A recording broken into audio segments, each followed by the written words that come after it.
So it's been a while since Obsidia was released on the official server, and this is actually the first time I'm making a video about her. I'm just practicing here. As you saw, this is only my second game using her. And in this match, I really didn't know how to use her yet, and I lacked experience. That's why in the early game I got killed 3 times right away. Mainly because the enemy roamers kept ganking me 2 at a time, and my teammates didn't care at all. But you know what? I really like heroes that are strong in the late game even if they're useless early on. I mean, even before I started my YouTube channel, my main heroes were Claude, Alice, and Masha.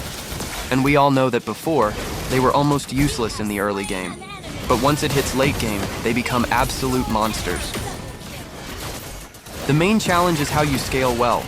You need to avoid dying in the early game, which I obviously couldn't avoid in this match. But I'll make a comeback. And Obsidia isn't even that type of ultra late game hero who's only strong at the very end. She's already strong by mid game as long as she has at least 15 stacks of bone shard. Scaling heroes like this, the ones with stack mechanics, they scale with 2 things, stacks and items. That's why even if they have almost no damage in the early game, it pays off in the mid to late game. And stacks and items are equally important for them. If you don't have stacks on Obsidia, even if you're full items, she's not that scary. What's absurd about this hero is how easy it is to stack on her. By hitting enemies, minions, turrets, and heroes, except jungle creeps, she gains stacks. Unlike Granger, where you need to last hit, Aldous, who requires enemies to die or be last hit, or Sea Lion, who's extremely limited because of mana problems. Obsidia is way too easy to stack compared to those heroes. Another thing that's kind of broken about her is the cooldown on her first and second skills. They're insanely short. I didn't expect the cooldown to go down to just 3 seconds at max level. Her second skill is especially unfair because it's a mobility skill. And for a mobility skill to have a 3-second cooldown is just not balanced.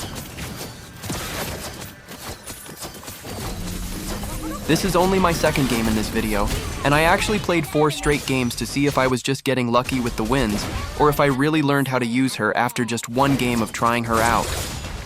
I'm sure most of you already know a lot about her.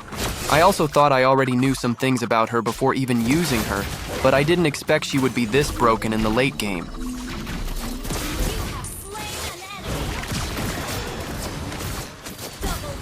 Like I said, it's really easy to get stacks on her because of her low skill cooldowns and the fact that you can just use basic attacks. In the early game, if you really want to stack fast, rotate to the mid lane once or twice before the 5-minute mark.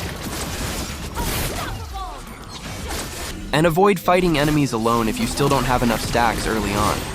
That's what I learned from my previous game, just play safe. And once it reaches mid to late game, you'll already have the advantage over the enemy because of your stacks.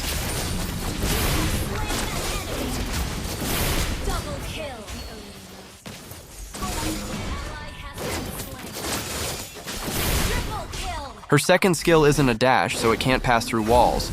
But honestly, I like it more than most dash or blink skills because those usually have a fixed distance and only move in a straight line, right? Obsidia's second skill can actually curve, and you can also use it for short distance movement. Like when you just want to get a little closer to the enemy so your basic attacks can reach, while still keeping a safe distance.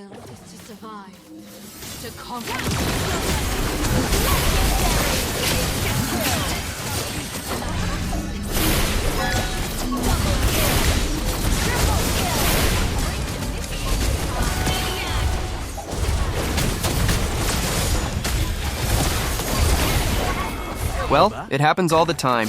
Your random teammates will never give you that savage because they get jealous, you know? Especially this Gusion.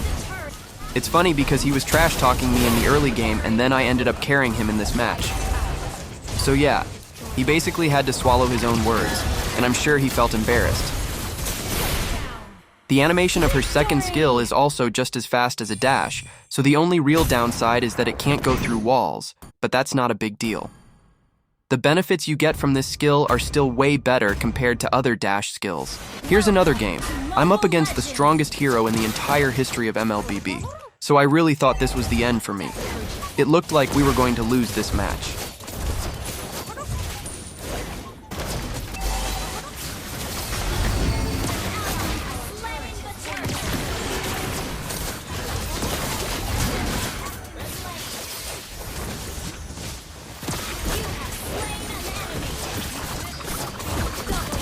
The buff they gave Obsidia was really solid, and I think that's one of the reasons why she's even scarier in the late game.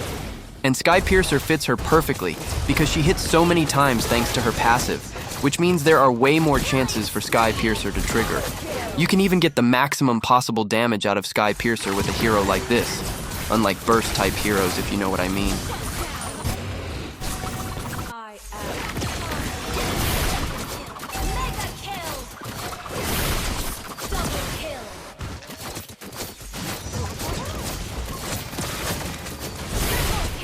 I'm not even in the late game yet. It's not even the 10-minute mark, but I can already feel her damage so clearly. And she's not just pure basic attack damage like Layla. She actually has mobility, which makes her harder to kill than most marksmen. And her ultimate is a huge factor when it hits an enemy, because not only does it prevent them from using dash skills, it also enhances her basic attacks, and your second skill cooldown ends up feeling like you have temporal reign.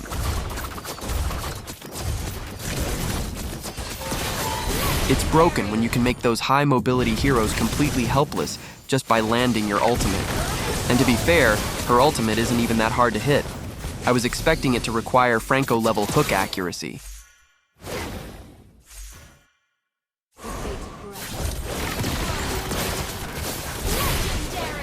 I really thought the Gusion in this game was the same Gusion from my previous match. I got excited because it would have been so satisfying to crush that toxic teammate from the last game, right? Why doesn't it work like that? I wish Moonton would let you require your next match to put your toxic or trash-talking teammate on the enemy team, so we could finally feel that satisfaction when we destroy them.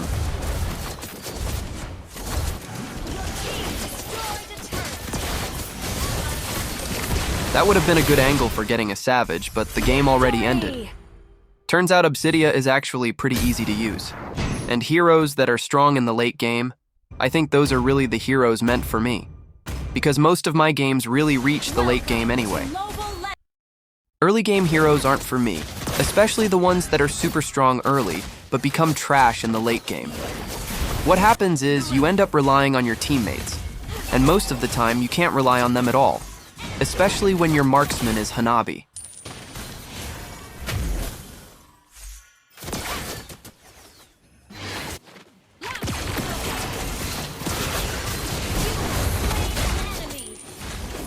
There are two solid Tier 3 talents for Obsidia, Warcry and Weakness Finder.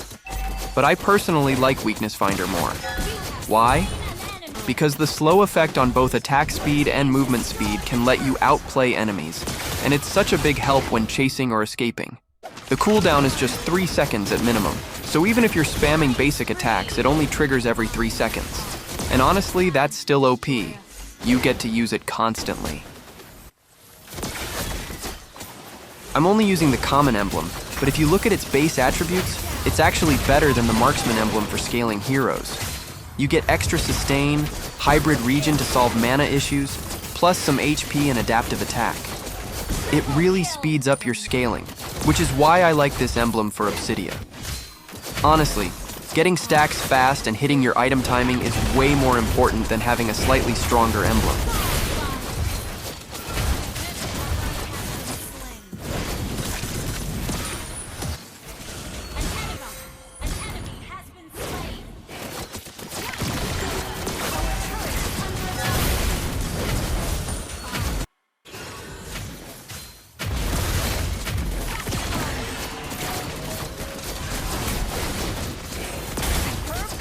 I've outplayed YSS so many times thanks to Weakness Finder, and that's why I'm telling you, this talent is insanely good in those kinds of situations. Honestly, it's way better to be the one using this hero than facing her as the enemy because it's really broken. Now I get it. But that still doesn't change the fact that those trash trio marksmen have a higher pick rate than her. It's absurd. I bought Wind of Nature here, but I didn't press it in time. I thought I could dodge B using my second skill. But in the end, the game still finished anyway.